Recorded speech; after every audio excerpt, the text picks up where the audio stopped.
My opinion is that the best lightsaber handle is that of Count Dooku's curved handle. Hello, I'm the pro fencer, and I've been fencing for over 18 years in Olympic style Epee fencing.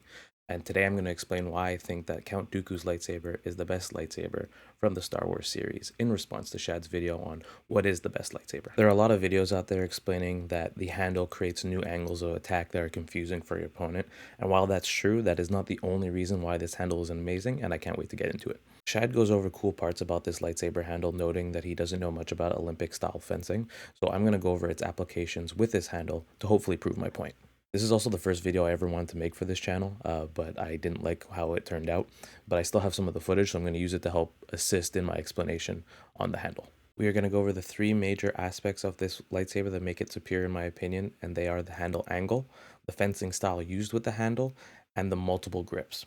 First, we're going to get the easy one out of the way, which is, yes, it has an odd angle, which messes up people who are used to a straight grip weapon. When you compare Dooku's handle to a fencing epee, they're extremely similar, therefore their qualities are interchangeable. I'm going to put up a video now of me comparing Dooku's handle to a fencing epee handle, but I want you to note that the handle that I'm using for Dooku's weapon is less curved than it should be. I'll put up a proper picture as well. In epee, a lot of our handles have a downward curve, and a lot of us also curve our blade right at the guard to help us slip past an opponent's guard on their sword. The angle also makes it that when blade contact is initiated, it is easier for us to maneuver and displace our opponent's blade because part of the angle that we need to do so is built into the geometry of our weapon.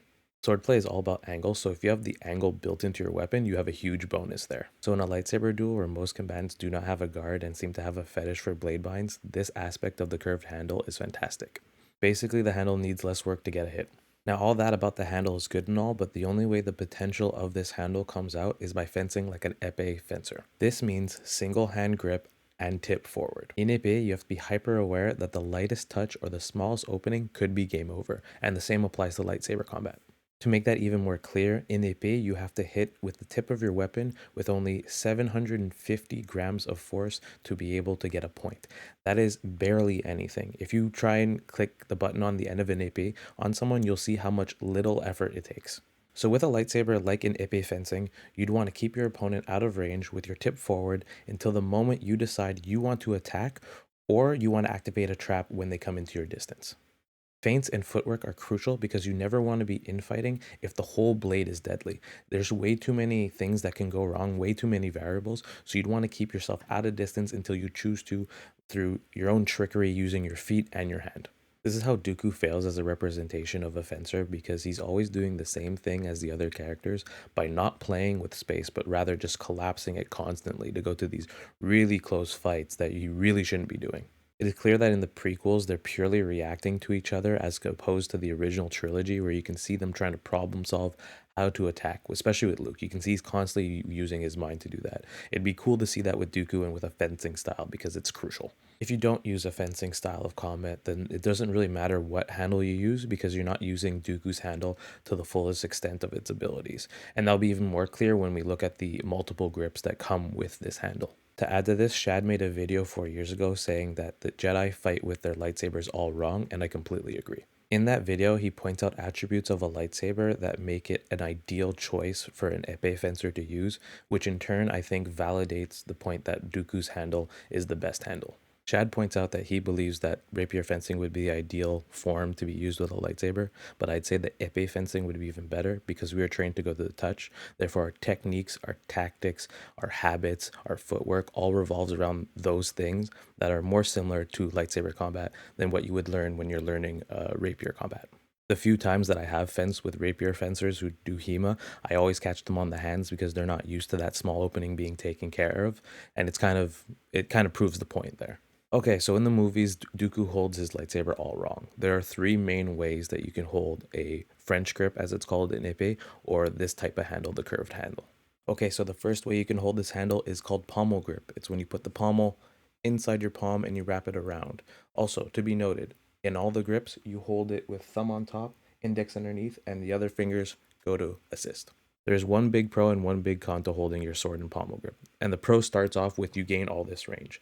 Compared to holding it here, if you're holding it here and then you switch pommel grip, all that is the range you increased.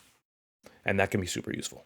Now, the con is that your hand is in a very weak position, meaning that if someone tries to beat your weapon or try to take you in a bind or try and parry you, they're going to have a much easier time doing so, and so much so that they might even disarm you. If someone ends up taking your blade in pommel grip, you're basically screwed unless they mess up and then they end up in your strong. But even at that, you might still have a hard time using that to your advantage. When you're fencing in pommel grip, your goal is to have a style that uses the least amount of blade contact possible.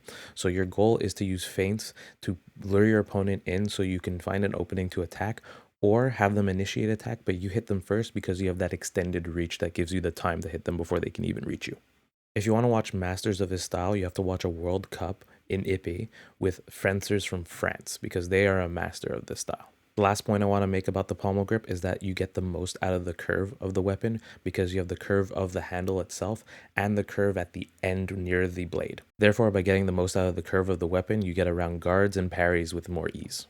Next up is the opposing grip, which is completely obvious. You're holding it near the blade or where the guard would be. Your parries are strong and your strength is at its best here, at the sacrifice of the range that you could have had if you used pommel grip.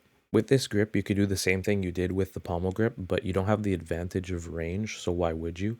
Instead, with this grip, you would want to be more blade focused. You would either be trying to mess with your opponent's blade because you can generate power in your hand now, or you'd be trying to take parries so you can take their blade and thrust and hit them. This is also the grip you would use for parry focused defense because now you actually have the strength to do so, while in pommel grip you would have got completely destroyed if you tried to do that. And the third grip is literally anywhere in the middle.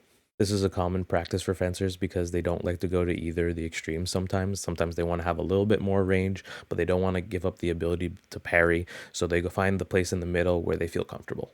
But the best part about having different styles based on where you hold the handle is that you can change mid-combat, and that makes things really confusing for your opponent. This is one of my favorite things to do with a French grip, which is to switch styles when they get too used to you. When you realize they've figured out your game with one of the ways you're holding the grip, just switch it and then they have to reassess every time. And with all these switches, it becomes a game of what are they going to have to deal with, and you can play with that assumption. And the best thing is that you can do that as many times as you want in a combat scenario. Now, everybody fences differently when they're using a different grip. So if you're holding it at the top or at the bottom, you're fencing differently because there's different attributes, but you can play with those assumptions. So let's say I'm holding it near the top, therefore I should be playing powerful. But if I pretend like I have pommel grip, so I'm not touching the blade, I'm keeping everything very flighty, they might think I have no hand strength, try and take my blade. But with that assumption, I'm able to take their blade because they weren't ready for me to be able to power through or play back. Basically, you give out false information so they think that you have the opposing strengths of what you're using, and then you mess them up with it. So to summarize, I think that Dooku's handle is the best handle because of the angle of the blade mixed with a fencing style, and then you add the multiple grips that can be interchanged, create so many variables that the other lightsabers cannot replicate, that it beats them by a mile. I'm biased though because I'm a fencer, but I'd like to know what you think, and I hope that Shad, you see this video and that you reply and let me know if you think I'm full of it or if I have some merit to what I see with these weapons. Also, Shad, I want to say thank you for being an awesome guy when you came to Montreal. It was great to meet you, and especially thank you for being so kind when I basically froze up in front of you and hardly had anything to say. I appreciate it.